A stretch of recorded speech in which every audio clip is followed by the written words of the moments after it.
Alors je vais pas vous mentir, avec le teasing de la semaine dernière, avec Lucifero qui devait arriver, là ça a été la déception. Là franchement, si on termine sur ça, il va y avoir du venin dans les prochaines reviews et même du poison. Et peut-être même crowdfunding pour aller jusqu'au Japon, pour aller empoisonner Tabata. Non, en vrai, je ne ferai pas ça, je suis trop gentil. Je sonnerai, je lui proposerai un verre de jus de pomme et je lui dirai mais pourquoi t'as fait ça? Pourquoi? Pourquoi Sensei?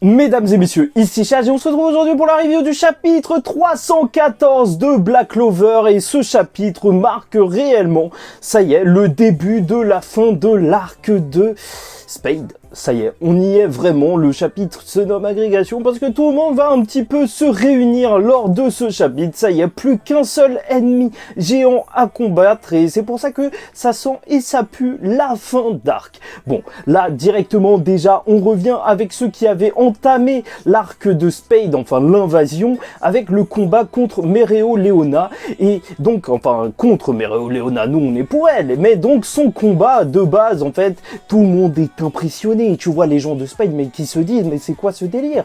Qu'est-ce qu'elle est en train de faire? Parce que tu vois qu'elle est en train de se battre contre un ancien démon, un Majin, comme ça devant elle qui est totalement brûlé et le pire c'est qu'elle est en train de le manger littéralement puisque elle est en train de le défoncer, il est incinéré de partout et voilà, elle explique que sa technique en fait c'est plus elle frappe, plus elle a de la force de frappe et en soi c'est une technique simple, basique mais qui colle tellement bien avec ce personnage tellement bourrin qu'est Mereoleona. Franchement c'est littéralement qu'elle est en train de s'échauffer et ça marche, tu vois, juste quand je te dis ça, s'échauffer c'est un truc qui passe totalement crème pour un personnage qui aurait pu être boulanger tellement il lâche des pains. Bref, je suis fier de celle-là. Bref, elle a explosé et c'est vrai qu'il y a un débat sur internet, est-ce qu'elle est aussi forte que Lumière Sama qui avait aussi battu un Majin, et il y a des choses, des arguments qui reviennent et qui sont assez intéressants et c'est pour ça que je voulais vous en faire part parce que là on sait que c'est un humain qui s'est transformé en Majin qu'elle est en train de combattre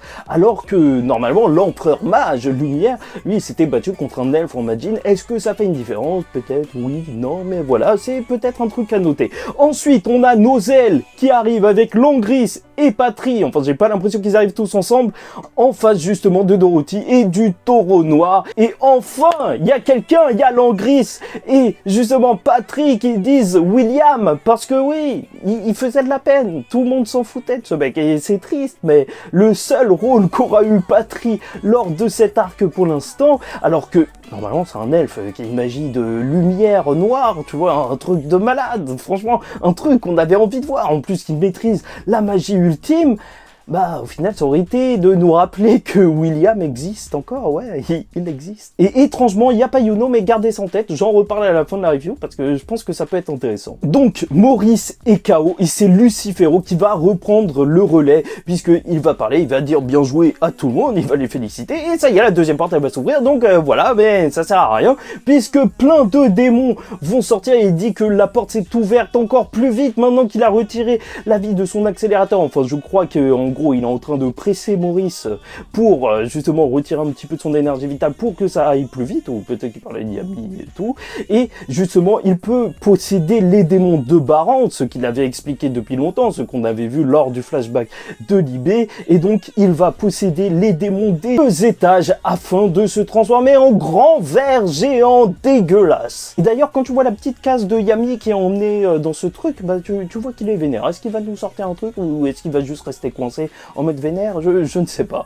Mais de l'extérieur, tout le monde voit ça. C'est vrai qu'il y a une grosse impression de grandiose. C'est vraiment la fin de l'arc contre l'ennemi géant, mais il est dégueulasse. Ils sentent la gravité de partout. Tu vois les gens qui tombent par terre à l'extérieur, alors que normalement, il n'a pas encore activé son sort. En fait, ça doit être juste comme un passif. Tu vois, il est tellement fort que, en fait, sa magie de gravité, sans même utiliser réellement de sort, mais il y a tout le monde qui tombe par terre. Et ça, c'est badass. Et bien sûr, tout le monde se dit que si ça continue, le monde monde entier est perdu et c'est là que tout le monde est à fond. Le taureau noir, t'as Vanessa qui utilise son sort pour manipuler le destin. Charmy qui est en train de donner un petit peu d'énergie à tout le monde. Gauche et Grey ont maintenant un duo pour que Grey transforme le château de Spade justement en élément pour que Henry puisse les utiliser en matériel pour lui. Ils le disent, ils savent pas si c'est le plus fort ou je sais pas quoi, ils s'en foutent littéralement. Tout ce qu'ils veulent, c'est récupérer Yami. Et t'as un méca géant qui arrive et qui lâche un pain en plein milieu de Lucifero,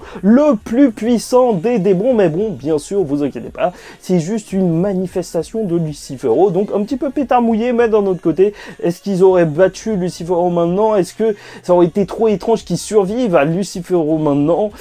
Je ne sais pas. Au moins, grâce à ça, ils peuvent avoir une sorte de victoire. Et au moins, les autres démons, tu vois, de l'arbre de Képhos, qui sont pas encore sortis, ils seront encore très importants pour la suite du manga. Et je vous avoue que c'est vrai, cette partie de l'arc, elle commence à devenir un petit peu longue. On a besoin de respirer, de faire un petit peu plus de développement sur les personnages. Et c'est pour ça que il faudrait justement que les combats ils s'arrêtent, il faudrait qu'ils rentrent à Clover et qu'ils parlent de tous les problèmes qu'il y a, mais j'espère que c'est vraiment pas juste la fin parce que j'ai l'impression que là c'est le méchant de Dune, tu vois, le gros ver géant des sables, le film que j'ai vu et que j'ai pas trop apprécié parce qu'il était vachement lent, et je dis Dune et je m'en fous, tu vois, je suis sur ma chaîne, je dis ce que je veux, est-ce que je vais dire Dune? Ah, j'arrive même plus à dire Dune. Voilà, ah bah si, je l'ai dit, je suis un mytho. On dirait aussi le gros truc de Stranger Things, en gros, Lucifero lors de ce chapitre est dégueulasse et j'espère que son combat va pas durer trop longtemps. Je suis pas super fan des mechas et des combats géants, tu vois, ça peut passer pour, allez, le chapitre de la semaine prochaine, mais j'espère que ça va pas durer hyper longtemps. Et revenons-en à Yuno. Franchement, je trouve ça étrange que Yuno ne soit pas arrivé.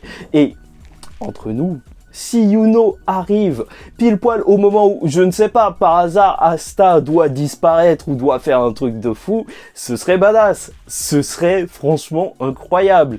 Et c'est pour ça que je pense que Tabata, là, il nous réserve le Yuno. Ou ça se trouve, je me trompe, il va arriver au début du prochain chapitre. Et je supprimerai cette review. Non, je vais pas le faire parce que je suis honnête. Bon, bref, j'espère que vous avez apprécié cette review qui était assez courte, mais c'est vraiment un chapitre d'installation de la fin. Il n'y a pas grand chose à dire. On connaît déjà les protagonistes et tout. Et tout le monde se dirige vers l'ennemi, donc on entame le combat final. Reste à voir si on aura une scène aussi marquante que le Yami qui découpait des agrèdes au sous-sol alors que l'autre il était au 6e étage. Ça, c'était incroyable, donc reste à voir, surtout que là, le Lucifero, franchement, il manque de badassitude sous cette forme, donc franchement, ça...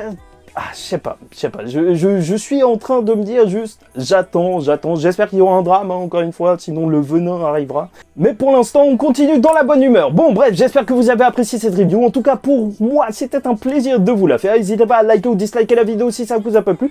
Commentez, donnez-moi votre avis en commentaire.